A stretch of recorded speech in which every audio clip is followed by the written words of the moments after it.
ଜଗନ୍नाथ ସାଙ୍ଗମାନେ ଦେଖନ୍ତୁ ଯେହେତୁ ଆଜି ସଂକ୍ରାନ୍ତି ତ ମାମା ପିଆଜ ରସୁଣ ଖାଇବେନି ତ ମୋତେ ଆଜି ଚୁଲିରେ ରୋଷେଇ କରିବାକୁ ପଡ଼ିଲା।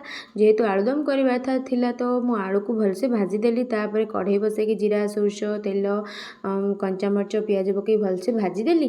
ଭାଜି ସାରିଲା ପରେ ଟମାଟୋ ପକେଇଦେଲି। ତାପରେ ଲୁଣ ମରିଚ ଗୁଣ୍ଡ ହଳଦୀ ଗୁଣ୍ଡ ପକେଇଦେଲି। ସେଇଟା ଭାଜି ସାରିଲା ପରେ ଆଳୁ ପକେଇ ଦେଇକି ଆଳୁକୁ ଭଲସେ ଲୋଟୁପାଟ କରିଦେଲି। କରିସାରିଲା ପରେ କ'ଣ କଲି କସ୍ତୁରୀ ମେଥି ମୋ ହାତରେ ମନ୍ଥିକି ପକେଇ ଦେଇଥିଲି ଦେଖନ୍ତୁ।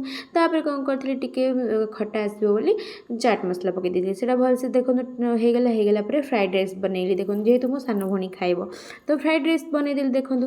ବନେଇ ସାରିଲା ପରେ କ'ଣ କଲି ନା ତାକୁ ନେଇକି ଦେଇଦେଲି। ଦେଲା ପରେ ସେ ଖାଇ ଦେଇକି ତା ରିଆକ୍ସନ୍ ଦେଖିକି ଲାଗିଲା କି ବହୁତ ବଢ଼ିଆ ହେଇଛି। ତାପରେ ସେ ଯେହେତୁ ହଷ୍ଟେଲ୍ ପଳେଇବ ତା ପାଇଁ ବହୁତ ସାରା ସାମାନ ଆସିଥିଲା ଦେଖନ୍ତୁ। ସେ ଆହୁରି କିଛି ବାକି ଥିଲା ଆସିନଥିଲା ତ ଦେଖନ୍ତୁ ଏତିକି ହିଁ ତାକୁ ଦେଇ ଦେଇଛି ମୁଁ। ତ ତାପରେ ସିଏ କ'ଣ କରିଥିଲା ବାହାରିଥିଲା ଯିବା ପାଇଁ ତ ମୁଁ ତା ପାଇଁ ପ୍ୟାକ୍ କରିଦେଇଥିଲି ଆଳୁଦମ ଆଉ ପୁରୀ। ସେ ବାହାରିଥିଲା ଯିବା ପାଇଁ ହସି ହସି ବାହାରିଥିଲା। ସେ କହୁଥିଲା ମୋର ଭିଡ଼ିଓ ବନାନି ତ ମୁଁ ବନେଇ ଦେଇଥିଲି। ତ ସେ ପଳେଇଲା ପରେ ମୁଁ ପଳେଇ ଆସିଥିଲି ସନ୍ଧ୍ୟାବେଳେ ଖାଇ ଦେଇଥିଲି କ୍ଷୀରି। ତ ଦେଖନ୍ତୁ ତାପରେ ବାଡ଼ିପଟକୁ ପଳେଇଥିଲି। ବାଡ଼ିପଟକୁ ଆସିଲା ପରେ ମାମା ଚା ବନେଇ ଦେଇଥିଲି ଚା ପିଇ ଦେଇଥିଲି। ତାପରେ ଡିନର ଥିଲା ରୁଟି ଆଉ ଆଳୁଦମ ଖାଇ ଦେଇ ଶୋଇପଡ଼ିଥିଲି। ଜୟ ଜଗନ୍ନାଥ।